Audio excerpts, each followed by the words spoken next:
day, ladies and gentlemen. Today's video is meant to show you that the so-called African Americans are the only race of people that matters to the evildoers upon the earth. And for this reason, witchcrafts, sorceries, programs, and scripts are being used upon the willing white man's perception to accept Operation Black Bondage. Let me explain. My boy gave me a perceptual warning before I went home. I don't know if this is what he meant, but I perceived the deeper you get into this, the cleverer they will be, and the attacks will be more frequent and sharp. When I heard this, I immediately thought of Mr. Lamont's wisdom of, don't let anyone distract you and take you off your game, and let the subject matter come to you. Words of wisdom indeed, and I needed them both to perceive this video. See, the first comment I saw upon returning was from a dude named Step Tart. I know. Sounds gay as hell, don't it? But now I understand he is an agent of the evildoers.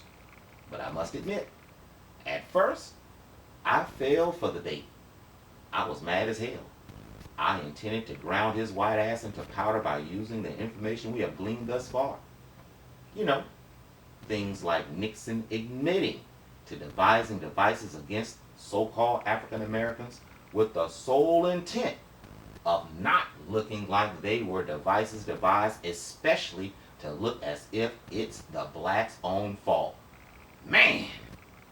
For a genocidal example, the fact each and every administration after Nixon not only knew they were creating a school-to-prison third-class citizenship, each and every administration genocidally enhanced the process by implementing strategic procedures they knew would yield their desired results.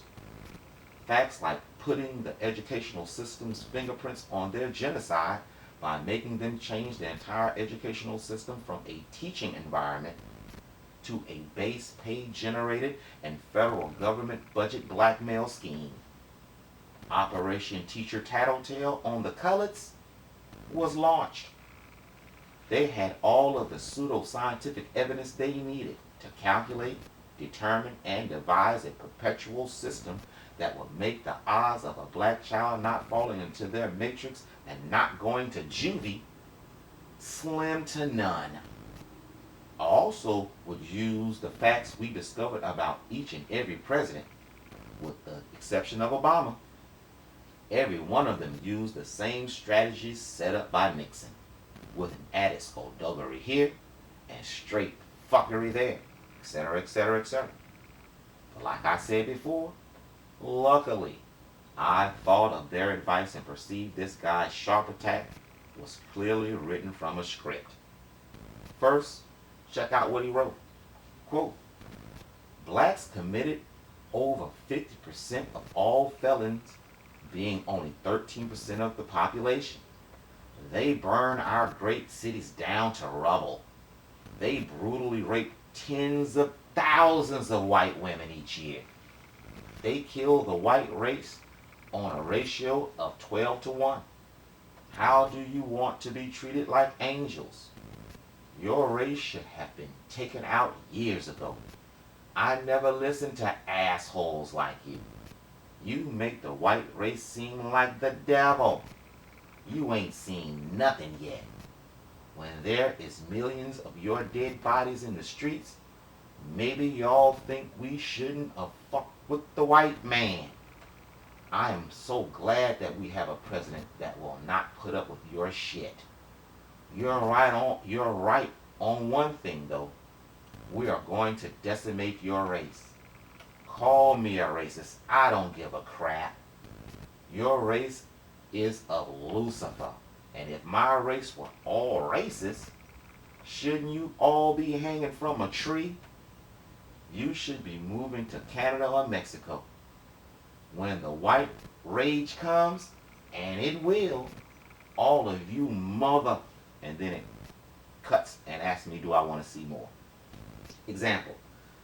What would be the compound probability? Actuarial science.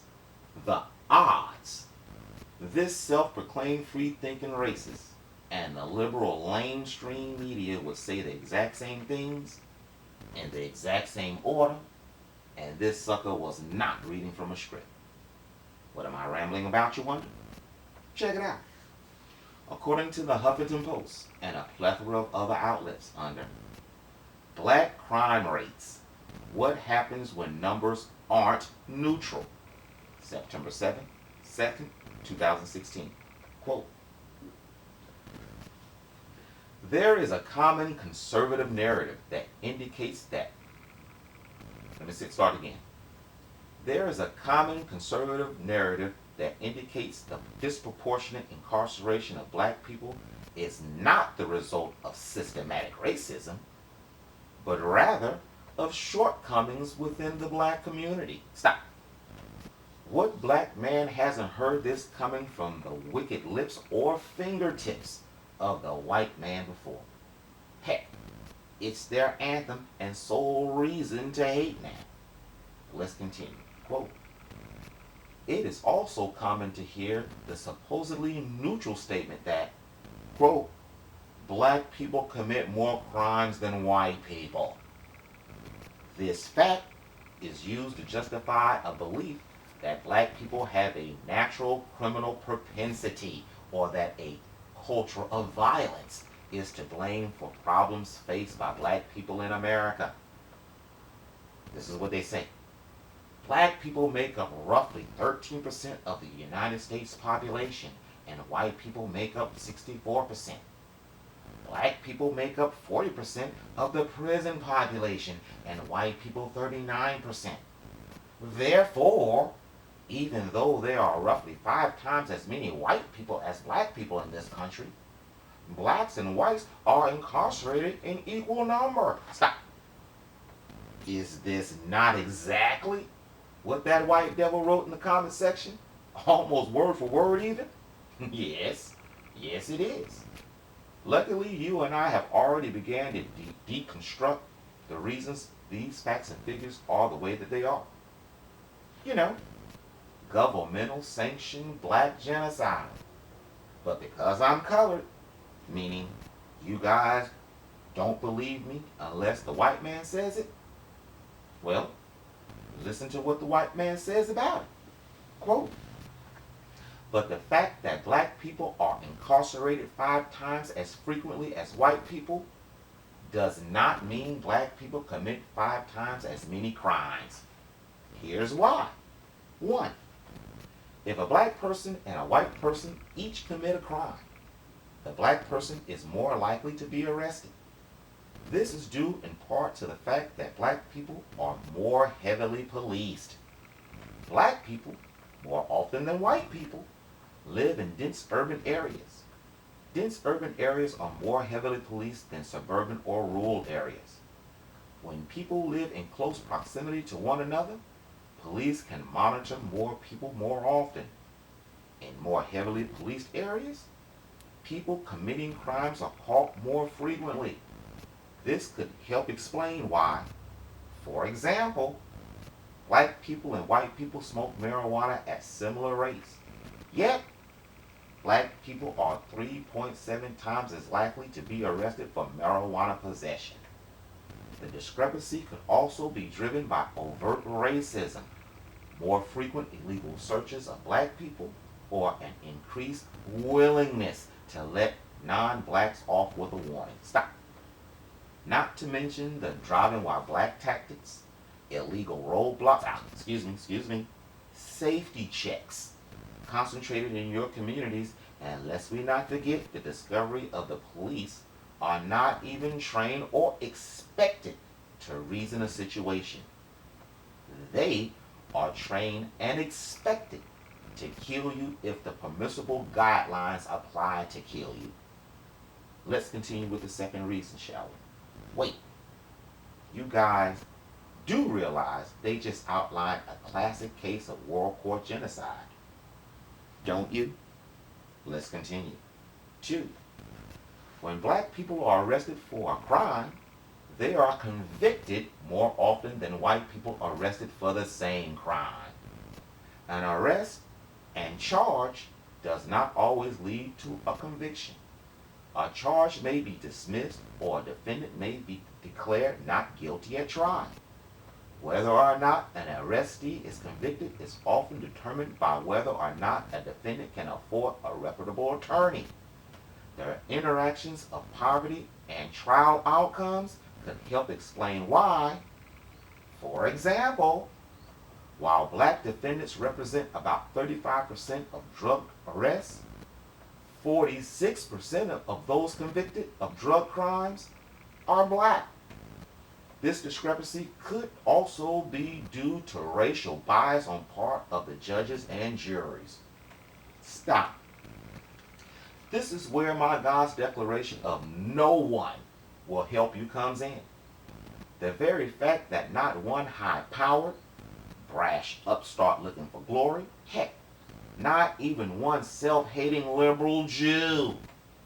The fact none of these type of lawyers have taken on this obvious slam dunk case of black genocide can only mean we are looking at one of the marvelous works, even a marvelous work, and a wonder my God said he will place upon his people.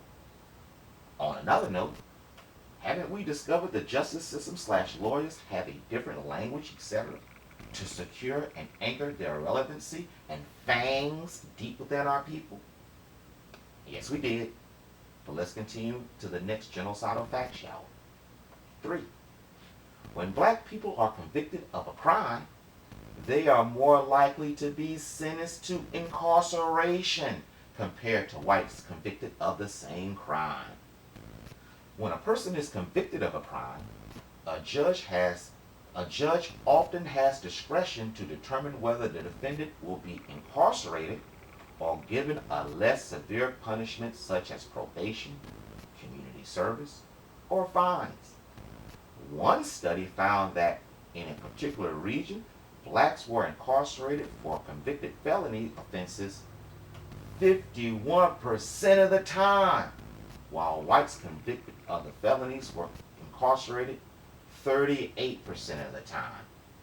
The same study also used an empirical approach, and that is based on, concerned with, or verifiable by observation or experience, rather than theory or pure logic, which can only mean what we will read next are real-time boots on the ground realities. Quote, the same study also used an empirical, which is empirical, approach to determine that race, not confounded with any other factor, was a key determinant in judges' decision to incarcerate. Racial disparities at every stage of the criminal justice process build upon one another. Stop. Basically, even though white people and black people are convicted of the exact same crimes at the exact same rate, as noted above in an empirical study, racist judges send far more black people to prison than the white boy who was convicted for doing the exact same thing. But let's finish this out, shall we? Quote, this example demonstrates that there are systematic differences in how blacks and whites are treated by the law. These differences, which are compounded in each successive phase of the criminal justice process, let me read that again. These differences, which are compounded in each successive phase of the criminal justice process, increase the percentage of black people incarcerated for committing a particular crime. Example. Hence the reason they call it systematic, which can only mean black genocide by world court standards. I will say this, people. For the white man to look you in your face and say or perceive the Israelis' plight in Germany was worse than your plight at their hands in America, well, it should be the most disrespectful affront to you as they could ever be. I'm going to say it again. I'm going to say that personally. It should be the biggest affront to you that there could ever be. It should piss you completely off. Their presence should leave a stank in your nostrils that should mark them as your mortal enemy. Black people, please hear my cry. We can look at this information in two ways. The first, all of this is nothing more than liberal bullocks, and all of the on-the-record discoveries we have found to support these findings are nothing more than an elaborate conspiracy to induce the white man into a fog of white guilt. Or we can look at these findings with not our hardened eyes, but through the scriptures to deduce, yes, deduce the matter. What I mean is, my God said he would put enmity between two different seeds that are residing upon the earth at the same time. Can anyone show me a systematic hatred more pronounced than the white American against the so-called black American at any time in world's history? Can somebody? Can anybody? Black people, get your minds right. It is what it is. Thank you for looking at this video. My God's will. Look for the next.